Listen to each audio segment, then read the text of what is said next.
एक ऐस वर्ल्ड में जो अनिमे कलर से भरा हुआ है, जहां हर रंग अपनी कहानी सुनाता है और हर कोना एक नई एडवेंचर का वादा करता है।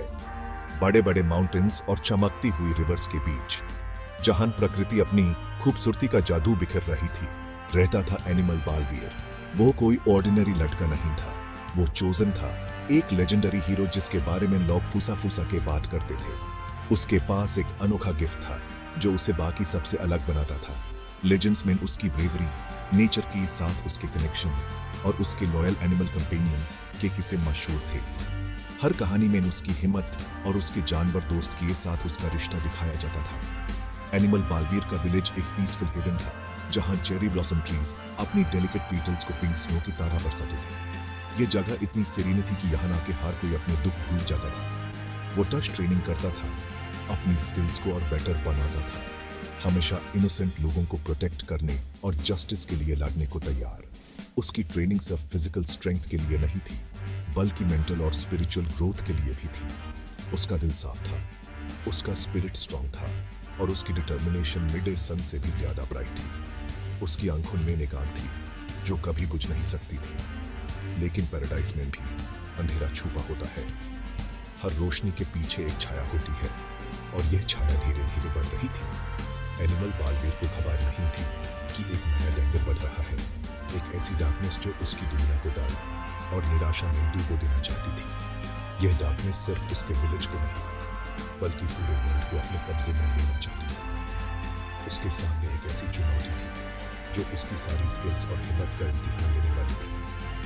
क्या एनिमल बालवीर इस अंधेरे से लड़ पाएगा? क्या वो अपने दोस्तों के साथ मिलकर इस नए खतरे का सामना कर पाएगा? यह सब कुछ आगे की कहानी में पता चलेगा। विलेज के बाहर बैबलिंग ब्रुक और गोल्डन व्हीट की फील्ड से पारे था विस्परिंग वुड्स। ये जगह अपनी खूबसूरती और रहस्यमयत के लिए मशहूर थी। लोग कहते थे कि यह जंगल अपनी कहानियां सुनाता है, बस सुनने वाला चाहिए। पुराने पेड़ वहां सेंचुरी से खड़े थे, उनकी ब्रांचेस में सीक्रेट्स छुपे हुए थे जो विंड में फुसा फुसाते रहते थे। हर पटा, हर शाख एक कहानी के टुकड़े को अपने अंदर समेटे हुए था। ये पेड़ सिर्फ विटनेस नहीं थे, बल्कि ये खुद भी कहानियों का हिस्सा थे। ये एनिमल बालवीर का ट्रेनिंग ग्राउंड था, एक ऐसी जगह जहां वो अपनी स्किल्स को इंप्रूव करता था और नेचर से जुटा था। हर सुबह वो सनराइज के साथ अपनी ट्रेनिंग शुरू करता और हर शाम सनसेट के साथ खत्म। यह जगह उसके लिए सिर्फ एक ट्रेनिंग ग्राउंड नहीं थी, बल्कि एक मंदिर थी जहां वो अपने आप को और नेचर को समझता था। उसके एनिमल कंपेनियंस हमेशा उसके साथ होते थे। ये कंपेनियंस सिर्फ उसके दोस्त नहीं थे, बल्कि उसके परिवार का हिस्सा थे। हर एक का अपना एक यूनिक रोल था और सब मिलकर एक टीम बनते थे जो किसी भी चैलेंज का सामना कर सकती थी। जरा थी एक मैजेस्टिक बंगाल टाइगर, उसकी स्ट्राइप्स लिक्विड शैडोज की तरह और उसकी रोर एक नेचुरल फोर्स की तरह। जरा की प्रेजेंस ही इतनी पावरफुल थी कि वो अपने आप में एक डिटेरेंट थी। उसकी आंखों में एक ऐसी चमक थी जो किसी भी इंसान को डरा सकती थी। लेकिन बालवीर के लिए वो एक लॉयल फ्रेंड थी। बालवीर के कंधे पर बैठी थी अथेना, वाइज ओल्ड आउल। उसकी आंखों में एंशिएंट नॉलेज चमकता था। अथेना सिर्फ एक ओवल नहीं थी, बल्कि एक गाइड थी, एक मेंटर थी। उसकी विजडम ने बालवीर को कई बार मुश्किलों से निकाला था। उसके होठ में एक ऐसी बात थी जो सबको सोचने पर मजबूर कर देती थी। और फिर था मिको, नॉटी मंकी, हमेशा एक प्लेफुल जब और मिस्चीवस ग्रिन के साथ तैयार। मिको की शैतानियों ने हमेशा सबको हंसाया, लेकिन जब बात सीरियस होने की आती थी तो वो भी अपने दोस्तों के साथ खड़ा होता था। उसकी एगिलिटी और क्विक थिंकिंग ने कई बार टीम को मुश्किलों से बचाया था।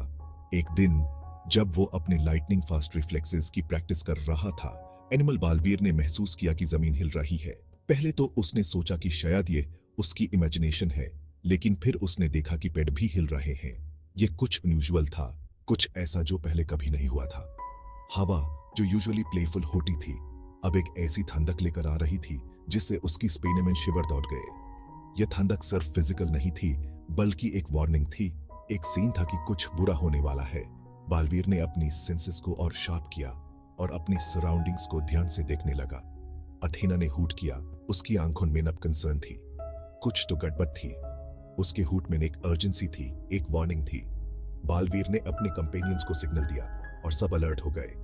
ये वक्त था एक्शन का, ये वक्त था अपने जंगल को बचाने का।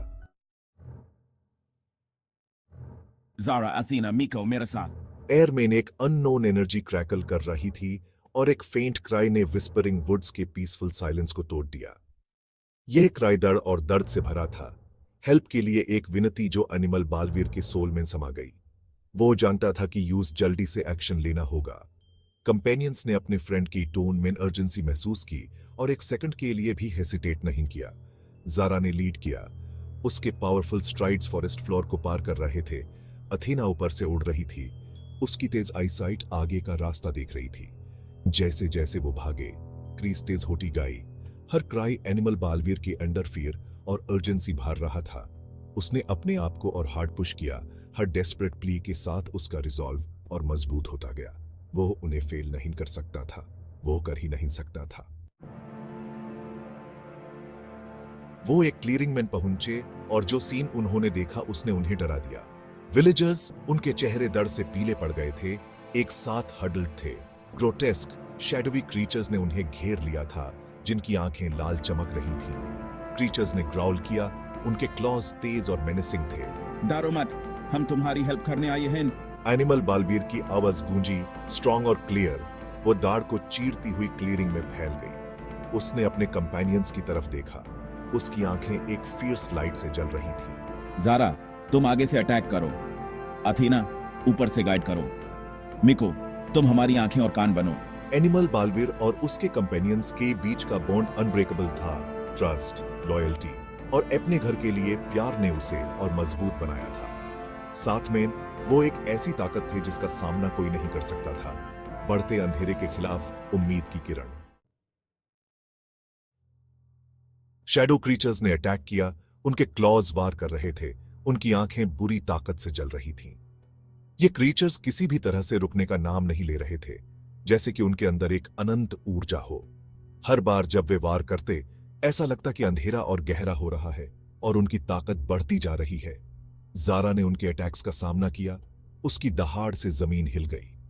उसकी दहाड़ में एक ऐसी शक्ति थी जो किसी भी दुश्मन को हिला सकती थी। उसने अपनी पूरी ताकत से लड़ाई की, हर वार को रोकते हुए, और हर बार जब वह दहाड़ती तो ऐसा लगता कि पूरी धरती कांप रही है। अथीना आसमान से झपटी।